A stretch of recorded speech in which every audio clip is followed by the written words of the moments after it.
Welcome to the Salt Strong Podcast, disrupting fishing entertainment as you know it. Prepare to laugh. Prepare to get to know fishing legends in a whole new and unfiltered way. And on occasion, you might even learn a thing or two about fishing.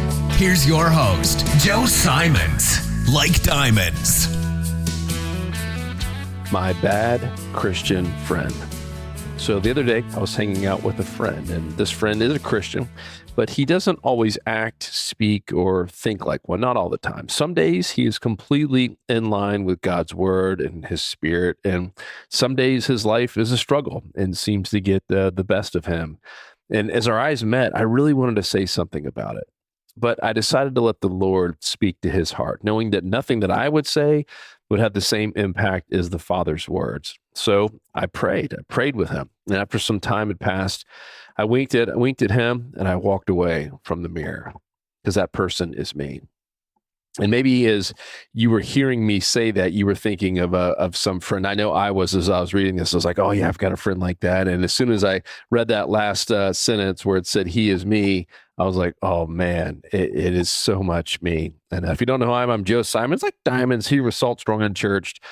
And for all of you long-term listeners, you know I've shared a lot of different struggles. And I feel like there have been some times here, especially this year, that I've been really inconsistent. I love it when I'm consistent, when I'm walking and talking with God, where I'm waking up super early and starting the day off reading the Bible and writing in my gratitude journal and writing to God just about all the things that I'm grateful for and that I appreciate. And there are other times where I rarely skip it completely, but I'll skimp on it. There's a big difference, right? Skipping means completely forgetting about it and moving on to the next day, whereas skipping means going through the motions, maybe as fast as humanly possible. And I felt like I've done that here recently, and blame it on the hurricanes or whatever. But I have, and I've felt the difference that it makes in my life when I'm laser focused on God, when I'm laser focused on doing the right thing, when I'm laser focused on being the absolute best version of myself. And I this kind of little quote or story I just read to you came to me through Facebook of all things. I was just scrolling down and I read this and I was like, oh, I got to take a screenshot of this and talk about this on Unchurched. And to me, it was such a good reminder that none of us are perfect. And I've even found myself, kind of judging some certain friends for some things that they've done. And it made me realize, what, we're all imperfect. We're all sinners.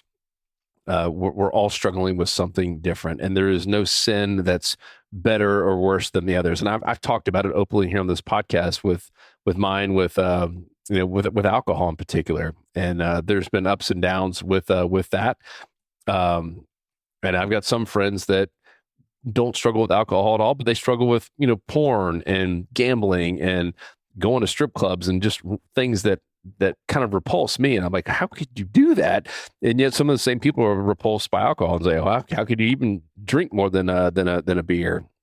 And don't understand the things that I struggle with right on my end. And so I think this was, to me, was just a really good reminder that this applies to everyone, every single person that I know. And I've yet to meet someone who couldn't read this, even pastors and other people who seem to be closer to God than others, that couldn't relate with this in some way, that don't have something that they're dealing with, whether they're actual sinning on it, like meaning going through with it, or that it's just a constant thing in their head that they're trying to fight and have self-control over.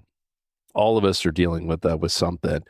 And I go back to the days and the weeks and the months where I just feel the most fulfilled, where my cup is full and I feel like everything is just going great and I've got a great relationship with God.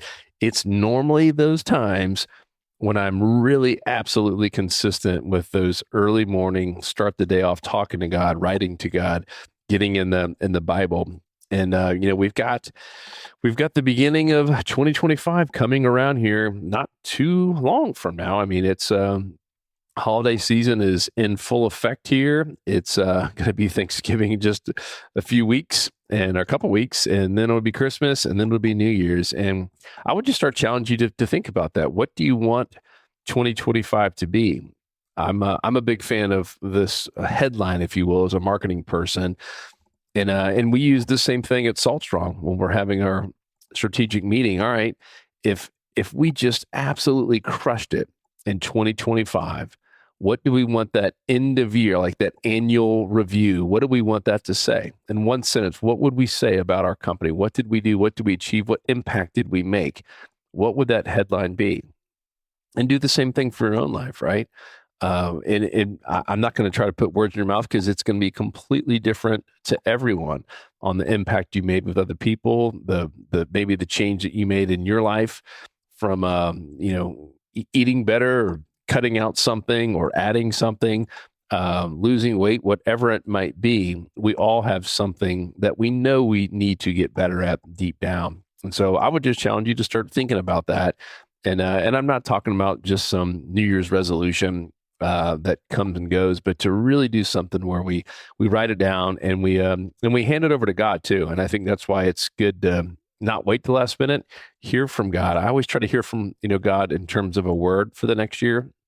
And I'll be honest, I haven't heard the one for 2025 yet. Normally I hear it around that last quarter. Sometimes it's the very last week. I remember the one time I was on a bicycle ride with my wife, and we were doing like the 7-mile bike ride, and it's tough to talk to someone for a 7 miles, and we're on this trail that got narrow, and so there's a time where we were both just kind of both thinking to ourselves, and it just came right into my head, the kind of the word to focus on.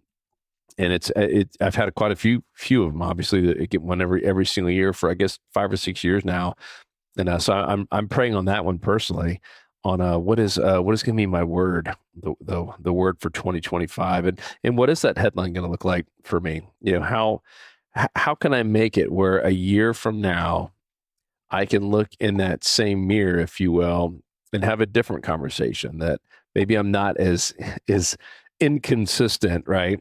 Right, because I'll read it again. So the other day I was hanging out with a friend. The friend is a Christian, but doesn't always act, speak, and think like one. Some days he is completely in line with God's word and his spirit, and some days his life is a struggle that gets the best of him.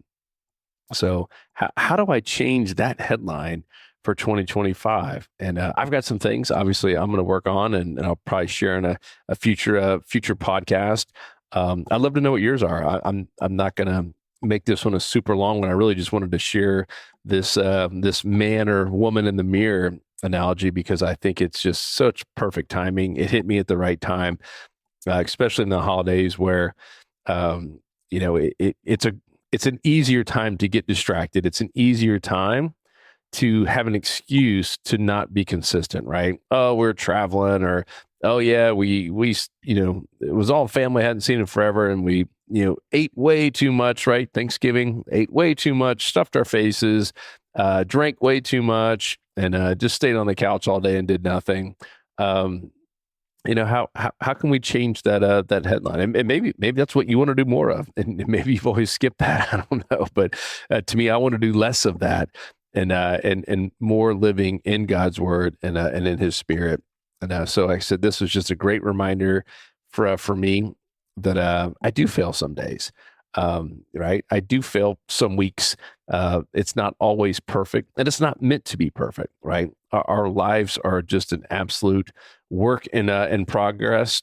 It's an absolute work in getting better every single day and learning from those mistakes and just striving to be the best version of ourselves. So I'll be praying for you guys. Pray for me on that as well. And I think, to me, and this is the one thing I love about the holidays, is it does slow down in our business in general. And I love getting outside more. It's cooler. I don't have an excuse to say, oh, it's just too hot or mosquitoes are out or whatever.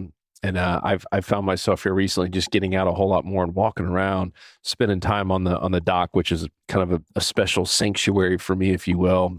And I would encourage you to do the same thing. Get outside more. Listen, usually where that kind of the word of the year has always come to me when I've been outside. So that's what I'm going to be doing. And I will definitely share that word when I get it. It won't be an if, it'll be when. And love you guys. I hope you have an amazing week. And I love feedback on this. If you guys have a word or something that you're struggling with, or some big goal that you want to hit for next year in terms of getting closer to God, it could be, hey, getting more consistent going to church, or mentoring someone. I mean, it could be so many different things. I don't want to put words in your mouth, but everyone's got something that it's maybe just kind of felt that little nudge, or that, oh man, I need to do this. And this is the year to do it, 2025. Let's make it happen. So hit me up, joe@saltstrong.com. Love to hear any of your feedback, prayer requests, etc. And stay tuned. A whole lot more great podcasts coming. I have a lot of big ideas for 2025 with this Unchurched podcast, and I'm excited to share more. Until then, onward and upward. Put God first. Spend time with him every morning. Be grateful. Write what you're grateful for. I am telling you, there is something powerful about just writing it down. I don't know what it is. I can't explain it, but I feel it and I see it happening in my life every time I do it. And that's another one that I kind of skimp on. Don't skip, but I do skimp on it. I'm just kind of rushing through and going as fast as I can, kind of like going through the motions and checking boxes off. And that's not who I want to be. That's not who I want to see in the mirror. So all that being said, I will talk to you on the next Unchurched episode.